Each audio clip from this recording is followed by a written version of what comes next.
let's talk about the anatomy of thoughts just for a little bit, because you think about it in terms of your physical body, but let's talk about what a vibration is, what energy is, what a thought is, and what an emotion is. And we're going to use these really, really big, bold, not even very accurate terms. We just want to give you a sense of how it all works, because at the very basis of who you are offering vibrations at a cellular level, and that cellular level of vibrations is not comprehensible to you in the sense that you do not have the ability to translate the thinking of your cells into something that is very meaningful to you. In other words, there's no psychological conversation that's going on that's going to be very meaty for you. It's not a political discussion. Esther was on an airplane yesterday listening to men talking about the college football games, and Esther realized she doesn't know anything about any of these teams. It was really upsetting to her. She just wished that they would talk a little bit about some team that she knows. Just throw out one name I know, but no. It was all these things that Esther's never focused on, and Esther thought, I need to brush up on my college football, because if I'm going to eavesdrop, I need to be in the loop a little bit, because this conversation just sounds like blah, blah, blah, blah, blah, blah, blah to me. It was not meaningful at all to Esther. Well, there are a lot of things that are not meaningful to you because you don't have enough momentum going about them. And until you have some momentum going, it's not very meaningful. So you get to choose the things that are meaningful to you. So there are things that are going on in your physical body, points of attraction, that really are not of any of your concern, because it's a language that you don't need to articulate into anything very specific. But the cells of your body are collectively, in a sort of mass consciousness way, emitting a consensus of how they're doing, which you can feel emotionally. So if you are looking for evidence of feeling good and finding even the slightest evidence, and then you are taking that emotion of feeling good and you're actually commenting on it, I feel good. Ooh, I feel good in my body today. Now you've increased the momentum of that. Are you getting a sense of what we're talking about? And that's what you want to do relative to all subjects all day, every day. Add emphasis to the ones that feel good and de-emphasize the ones that feel bad by taking your attention from them. And then watch what happens. If you are monitoring manifestations, and at that point making your statements of how you're doing, the momentum is already too far down the road and you have very little control. But when you start caring about the way you feel, and you are caring about the emotions, and you are deliberately taking something that feels a little good and focusing on it until it increases and becomes more, before you know it, and we're talking about days really, manifestations of things that you have been wanting for a very long time will begin being realized by you in your experience. And at those realization points, you're going to then say, well, I guess I've been getting this right. And so that's just the process. Try it a little. Try to feel for the feeling of fun just for a few days and watch what happens in your life. Try to feel for a feeling of appreciation just for a few days and watch what happens in your life. Show yourself how you have come closer to who you are with these general thoughts. You didn't trip over. Esther's been talking a lot about what she's tripping over. She said to at least 5 members of her staff, maybe not the mobile crew, but the home crew, I'm tired of tripping over that. Let's do something about that. I don't want to trip over that anymore. I don't want to trip over that anymore. Well, she didn't even realize she was saying, I don't want to trip over that, until she tripped over that.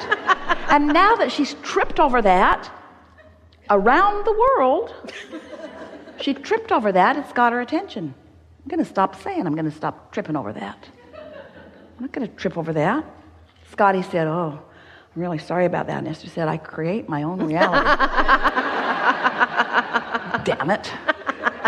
I create my own reality. Nobody's responsible for anything that happens to me. Everything that comes to me is as a result of what I've got going on vibrationally. Don't you love knowing that? And don't you love manifestations that explain to you what you've got going on vibrationally? Don't you love that? Would you really want it to be any other way? No. And don't you love knowing that it's all for you? Doesn't it feel good to be in that spotlight? Yes. Don't you like being in that spotlight where everything that is occurring in your experience is a reflection of what you're doing vibrationally, what you're doing emotionally, how you are tending to your own point of attraction? You're powerful. You're powerful. And the trajectory of your deservability is more powerful than Esther can even find words to explain to you. It's time for you to just chill out and have more fun and make it simpler, and don't bring with you all the stuff that you've picked up along your physical trail. Just stand in your now and reach for the best feeling thought that you can find here and now, and watch what begins to happen. Esther is certain that this avalanche, and it is, of extraordinary, and they are, manifestations in her life experience are happening now because of her few weeks of sitting with her notebook and deciding to focus for 15 or 20 minutes unconditionally. To find a feeling without needing something to have produced it. To start at the basis of her vibrational anatomy, whatever that means, and start in that neutral place and just see if well-being ensues from that. Just giving herself a chance to grow something that feels good by not starting with something that feels bad. By not beginning the day by solving a problem, by not beginning the day by answering emails, by not beginning the day by trying to clean up the things you're tripping over, by not beginning the day in the hole. Instead, beginning in that neutral place and just letting the universe show you the goodness that will come to you if you start in that neutral place, you see. And then, once that momentum gets going, then the things that begin to happen are far more than emotions. It's rendezvousing with people and things coming into place and financial enterprises coming together and all kinds of things coming that just make you stand back, and most of the world stand back if they were watching it and understanding it in amazement at the blessedness that you are living, you see. Nobody can understand you. No one will ever really get you. Give up trying to get them to get you. You're not going to make them understand. You cannot explain yourself to anybody because nobody can get your point of attraction. And the harder you try to explain to someone who's not getting at who you are, the less you be who you are. Yes. You let them train you into their awareness of you. Yes. You don't want their awareness of you. You want your awareness of you. Your warm, loving, appreciative, well-being version of you, the one that your inner being holds and tends to and knows and flows to you. You see, here's the reason that a conversation like this, we know, is so helpful to you. Once you hear this enough, you'll be in the middle of some momentum that isn't pleasing to you, and you will realize why the momentum is there. And when you have conscious realization, now you're in control. It's like, sometimes it feels like it would be prudent, that's what your parents told you in the beginning, drive slowly. Well, you don't always want to drive slow, and sometimes it isn't even the best idea to drive slow. Don't get out on a thoroughfare where people are really moving and drive slow. You're more of a problem when you're driving slow than if you're up to speed with what's going on around you. And so when you realize that you are in control of your experience, we just want you to know the faster you're moving, the faster the momentum is, the more happy you really are going to be in the experience. But you don't want to drive fast before you have control of your vehicle. You want to drive according to the conditions. How's that? You want to drive according to the conditions. So if the roads are slippery, or if there's a lot of congestion, you drive according to the conditions. You don't press on the accelerator when you're going downhill on the San Francisco streets. In other words, you drive according to the conditions. So that's what you're doing. We want you to deliberately, cognitively, deliberately flow your vibrations according to the conditions. We want you to be aware of what's going on around and go as fast as you can go vibrationally according to the conditions. Yes. So how does that fit in with unconditional love? If we're asking you to drive according to the conditions, so what condition is it that we're talking about? The way you feel. If you're really angry, they teach you this all day, every day. If you're angry, do you want to get in the car and drive off in your anger fit? That's never a good idea, is it? Isn't that almost always when something goes wrong? When you're in that place? Do you believe that you can be in control of the way you feel? Yes. Under all conditions? Yes. No, not under all conditions yet. But eventually, you can be in control of the way you feel under all conditions. So, does it matter that you're not in control under all conditions?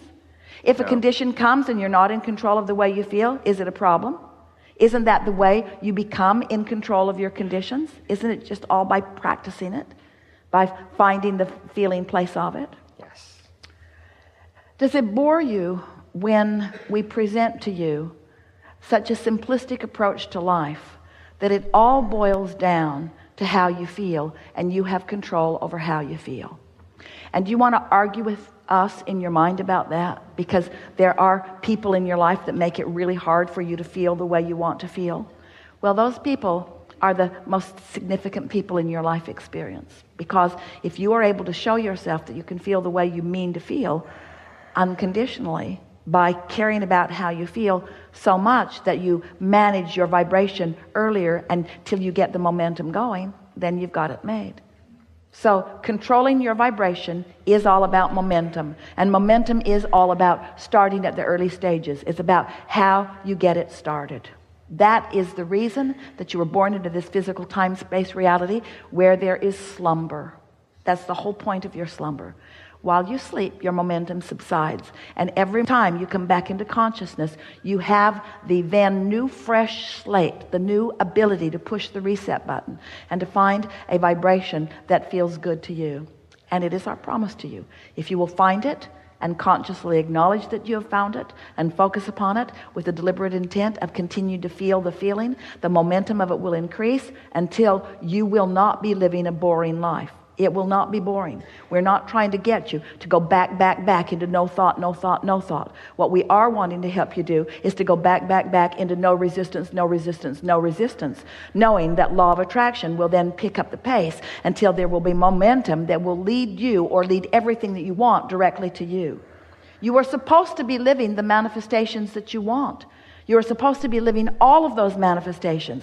You haven't sifted through life and put all of those things into your vibrational reality, into your vortex of creation for no reason. You've put it there for the reason that it must continue to grow. It is illogical. It is wrong for you to have put things into your vortex that are not being allowed by you to come to your realization, to your actualization. That's the thing that's causing you all of your stress. 100% of your negative emotion exists because you have created a reality that you are blocking yourself from. It's not because somebody else is preventing it, and it's not because you've done something wrong, and it's not because of this condition or this condition or this condition. The only reason that you feel any negative emotion at all is because you are expanded beyond what you are right now willing to allow. And the thing that is so interesting about that is that the reason that you're disallowing all that you want to manifest into full realization is because you're not willing to feel good enough. You're not willing to feel good. Oh no, I shouldn't feel good over that. That lady is sick and that person doesn't have enough money and it's selfish. There's this going on and it's just not normal. It's just not normal. People would think I was nuts if they knew that I'm just happy all the time with all this stuff going on. And we say, gotta give up what anybody else thinks. And you got to care about how you feel. And then watch the momentum of your life pinpoint accurately for you the perfection, the brilliance, the worthiness, and the blessedness of who you are. And Esther did not know that a month ago like she knows it now, because she had not had the benefit of a magnificent manifestation punctuating her point of attraction. She didn't even know she had that point of attraction going. Oh, she was happy. And she knew she was feeling good. And she knew that she was feeling good a lot. And she knew that she was feeling good on purpose. She just didn't know what feeling good like that for a consistent period of time would yield to her. You see what we're getting at? Yes. But when it yielded, then she thought, oh, I recognize that.